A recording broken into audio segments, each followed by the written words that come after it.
In this video, we're going to see how to express in English that you have the same opinion as somebody else or that you have a different opinion by using I agree or I don't agree or some of their synonyms. If you are a Spanish speaker of English, if your first language is Spanish, because in Spanish we say estoy de acuerdo, and this is a verb, and then you have the complement here. Somehow, this tends to have a negative effect on the way some Spanish speakers use these expressions in English. But this is what we say in Spanish. In English, as you're going to see, it's completely different. In English, you use the verb to agree. And this verb is an ordinary verb.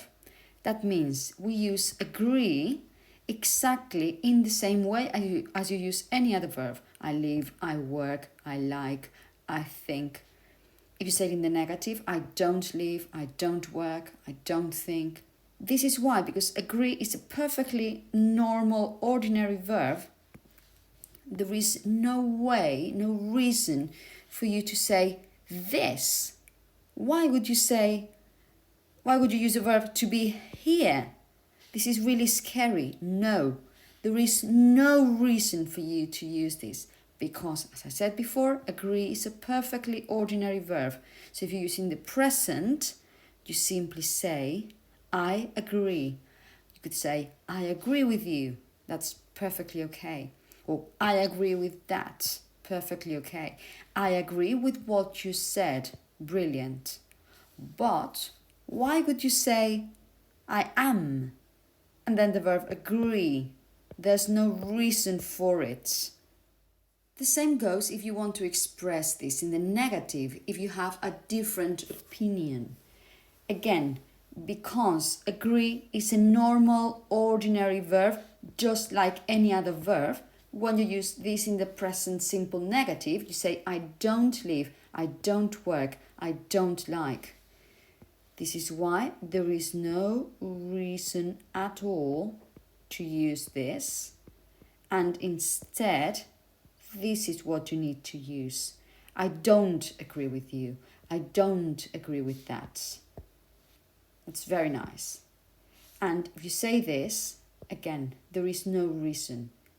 It doesn't matter if we say in Spanish, no estoy de acuerdo.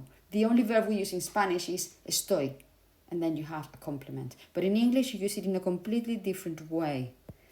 This is a verb. And again, it's a perfectly ordinary, normal verb. So this has no place at all. You can use expressions I agree, I don't agree, but perhaps they are very basic. They are totally correct, but a bit basic.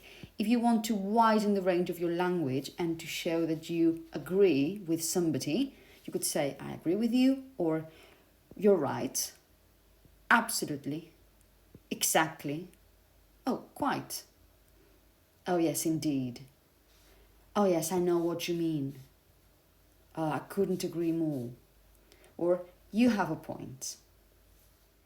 If you mean to show that you don't agree with somebody or that you disagree, again, a perfectly ordinary verb, you could say, I disagree with you, I don't agree with you.